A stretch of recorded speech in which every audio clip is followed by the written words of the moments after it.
Thanks for joining us for another one of our video broadcasts. I sure hope that you enjoy these. They're meant to educate you. They're meant to teach you. I've gotten away from doing tons of detail, trying not to, keep it pretty specific, right to the point. We want to help you. We want to clarify a lot of misinformation often that is out there. Cleanse. Should you do a cleanse? What is a cleanse? Is it really detoxification? And typically what we see in the arena of cleanses are big box stores, or don't be offended if you have a health food store, but health food stores with boxes stacked up. And a lot of these preps have some level of liver support. I'm fine with that. Artichoke, milk thistle, that's all good. But then they're loaded kind of with stimulant, cathartic, natural types of components. Black walnut, tons of fiber, senicides, senna-based compounds. Not bad. Basically what that does is that kind of upregulates phase 3, or the final elimination, in my mind, pathways. But this is so much more sophisticated. So really, a true cleanse, is it really actually truly detoxification? And I would say to you, yes, it is. But most of you are enamored with the word, I hear that all the time. I want to do a cleanse. I don't know that I've ever had anyone come and say, I want to do a detoxification protocol. I want to do a cleanse. I want to do a cleanse. So you go in, or you see something in a magazine, the 7-day cleanse. Take these 3 things and away you go. So, truth speak today. What's really happening? Number 1, is it documented? Do I need to do this? Most medical health professionals will tell you, oh, that's just hype. That's a bunch of those charlatans and those alternative people. You don't need to do that. Reality of it is, yes, you do. They're documented. Chemicals are documented. We know there are tons of them in the environment. We are exposed to them. And the reality of it is, the documentation for their dangers are off of the charts. Number 2, the exposures. They can be at work, they can be at home, they could be at pleasure, they could be sitting on a highway, they could be sitting on an interstate, they could be sitting in local traffic. You could be doing some staining of things at home, you could be doing some woodwork, you could be doing some yard work, just basic things around your home, in your workplace, that are unloading chemicals. Next, lifestyle, poor lifestyles. Often folks that are more prone to accumulating chemicals and toxins have poor lifestyles. They do not eat enough fiber. They eat way too many processed foods, processed luncheon meats, white sugars, white flours, low, again, fiber diets, not enough antioxidants, not enough fruits and vegetables, no cruciferous vegetables. Hence, lifestyle becomes a key issue here. Now, this one is the biggie, because where myself and very traditionally trained medical healthcare practitioners, even scientists, say, if you just eat 3 squares, this is all hocus pocus. The reality of it is it's not, because we document and you see that there are genetic variations from individual to individuals. You could have poor methylation pathways, poor COMT pathways. If you have poor methylation pathways and COMT pathways from a liver standpoint, what happens is, you do not methylate well, you cannot conjugate well, but the real issue is you do not make glutathione well. So if I am a poor glutathione producer, eventually my cells become toxic, my body becomes toxic, because you make glutathione in each individual cell, key. You make 3 key cellular antioxidant components and detoxifying agents: superoxide dismutase, SOD, catalase, and glutathione. Glutathione is one of the principal ones of how the body cleanses itself. How do I make it? Nutrients, specific nutrients, selenomethionine, C, amino acids, the B's, methylation. I can't get into methylation today, but just you got to trust me on this, that if I am a poor methylator, and you don't know that you are until you're tested for that, you won't detoxify well, and over time, chemicals and toxins can accumulate, and that could be 30, 40 years in the making. All right? So why?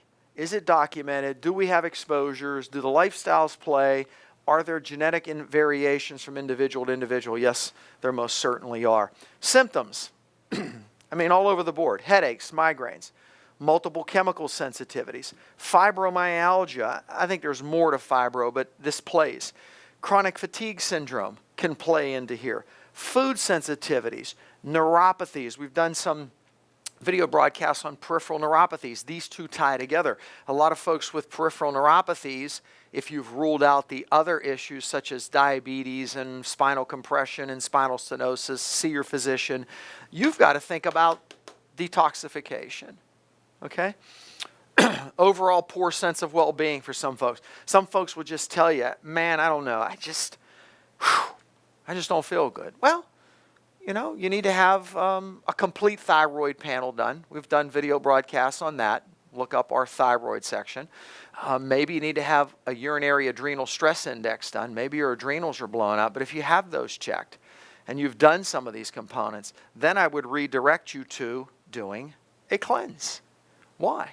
Chemicals, toxins, things accumulate depending upon my lifestyle, my individual abilities to offload, and a lot of other things that I'm not even sure that we quite understand yet, plus just the overall huge load of exposures. You know, see the commercials on TV, better living through chemistry. Well, as my background in pharmacology and as a naturopath, even a clinical nutritionist, but really from my pharmacology background and from my chemistry and biochemistry background, we see that, oh man, you know, chemicals can be huge. They make life easier between plastics and so on, right? They do. I wouldn't doubt that. But what we have missed is not only just, quote, the environmental impact. I want to move away from that. This environment, my home, my physical residence. Okay, went through the symptoms, check it off. The whys and wherefores, check it off. Trust me, there's a lot more to this that I could spend 15, 20 minutes on each of those, but we're not going to. Changes. Do you need to make changes? Many of you need to make changes because you use these basic body lotions, soaps, detergents that are very chemically based. You use all chemical based things for hair care products. Many women with makeup, chemically based. In your homes, just cleaning your bathrooms, the amount of chemicals that you use there, you don't open windows, you don't run fans, you don't leave doors open, you are ingesting. So just see this as, you know, accumulating over time. And if I have some poor pathways for elimination, I begin to accumulate. Internal exposures, I would say internally in the house, in the home, topical, what you put on, and then once again, maybe your work, maybe your environment, and maybe for many of you, just a slow, insidious onset because you are exposed and you kind of, you know, you're a fast food guy or gal and you're very busy and you don't like vegetables. You definitely don't like cruciferous vegetables. You hate broccoli. You hate cauliflower. You don't like fruits and vegetables. You have an acidic diet. Drink a lot of coffee, sodas. You don't alkalinize, which is part of the detox pathway.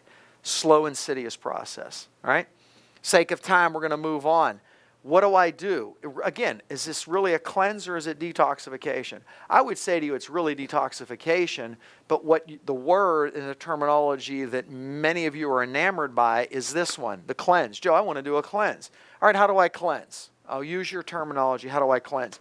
There's multiple ways. You can go on to a fruit and vegetable fast for a period of time. I would not recommend you do that alone. You should have quality sources of protein and amino acids to help you do the work. I think you should still support it. We'll talk about, there's multiple things you can do, but very quick and skinny, these three agents, Ultra Clear Renew, enhances basic pathways for detoxification, alkalinizes you, buffered C ascorbates, raise your glutathione, Detox Essentials, amino acids, lipotropic agents that help phase 2, which we'll get into. But the basics are you can do it. You can do a fast. I think even when you do a fast, there's spiritual benefits. I really believe that, biblically, scriptural based. There are physical benefits. I have a infrared sauna. I need to use it more. I have an infrared sauna at home. That's an awesome way to detoxify. Even the dry heat saunas, awesome way.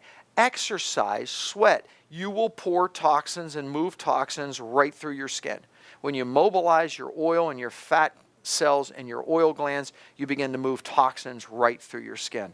Don't be afraid to sweat. It's a good thing. So you can do very fundamental approaches of a cleanse. There's nothing wrong with that. But I would say do it scientifically. Do detoxification that supports 3 key areas. Number 1, phase 1. This is where functional types of detoxification, technically we would call it cytochrome P450 pathways. You've got to take these chemicals and these compounds that we're exposed to and put their very often very lipid and fat soluble. You've got to make them less fat soluble, a little more water soluble. This is an intermediate step that now phase 2 components come along where there's rich in amino acids, glycine, glutamine, cysteine, cysteine, a number of other nutrients, magnesium and so on, that now help you to make it a fully water soluble. So number 1, you say this is technical. I would just want to get a box of powder. Don't just get a box of powder. Know what you're doing. Number 1, phase 1, functional cytochrome 450 pathways. Let's upregulate that. That's kind of where this ultra clear renew comes in. Can help you immensely in that area. Algaic acids. I can't get into all of the specific things, but these cruciferous vegetables. Phase 2. Well, phase 2 makes these components water soluble. And this is what's the phase where you're going to have things that are rich in the amino acids, rich in lipotropic agents. So when I say this, see, doing a cleanse that just stimulates the liver and makes you have bowel movements is not true detoxification. That is just emptying the colon and the large intestine. That's not a bad thing, but it's not truly this. So do not look at these two as synonymous. I use this terminology to get you to understand this is what you're really after. You're cleansing, but you're after detoxification. Phase 3, you've got to alkalinize the body.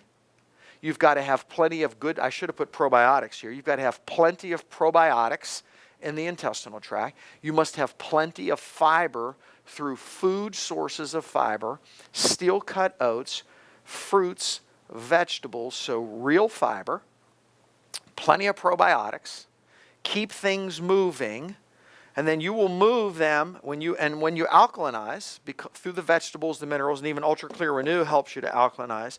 You will encourage mobilization on phase 3. So there's technically 3 phases. Phase 1 upregulates liver enzyme pathways, puts them into an intermediate step, makes these chemicals more readily to be acted on by phase 2, which are rich in amino acids and lipotropic agents. Now you've pretty much taken these intermediate steps, have made them now water soluble. Now you can eliminate through urine, through feces, through skin, sweat, infrared saunas, Ultra Clear Renew, 2 scoops a day. Make a smoothie out of it. Go on, when you do this, go on to a whole foods diet. Plenty of vegetables. Plenty of the probiotic essentials. Sorry, I forgot that. Buffered sea ascorbates. Teaspoon in the morning, teaspoon at night. 4 to 5 to 6 ounces of water. Drink plenty of purified water. Detox Essentials. Minimum 1 twice a day. If you want to blend a little bit of an all vegetable with a really whole foods for a couple of days, that's an awesome way to facilitate this. But I think I want to make it clear that you can do a fast. That's fine. See, if I go back to Jesus' day, we didn't have all the things that we have in my ceilings and in this fake carpeting that I'm standing on, and in shellacs and in varnishes and in heavy metals and the plastics. I mean, the list, and pesticides and herbicides and weed killers. My goodness gracious. I mean, it's It's overwhelming when you think of what the body's exposed to. And then we wonder why so many of us end up with some type of chronic degenerative disease state and neuropathies and crazy stuff. And I'm not saying that it's all in a cleanse or a detox, but this certainly helps. But what I'm saying is you can do a juice fast, you can do an all vegetable fast, but to really do it scientifically, do the support. Do that if you so please. And I have lists of foods that aid detox. I have it on the site. We've blogged about foods, tips for detox. But support it. I think that's the key word. The big word here is to support what the body's doing. So medical practitioners and scientists say you don't need to do that. You do that naturally. Well, of course, we have God gave us these pathways for detoxification, but they become impaired over time because of multiple exposures. It's insidious. Things go downhill over a period of time. Do the cleanse, do it scientifically, turn the cleanse into a true detox protocol that facilitates phase 1, phase 2, phase 3, and now you've done the real deal, and you're not just going to the bathroom 4 or 5 times a day, and you believe that you're truly detoxing. God bless you. Thanks for being with us. And Lord willing, we'll keep doing these video broadcasts, and we hope we keep teaching you and educating you. Website, AskJoeD.com. Toll-free number, 888-865-9595. Thanks for being with us. Have a blessed day.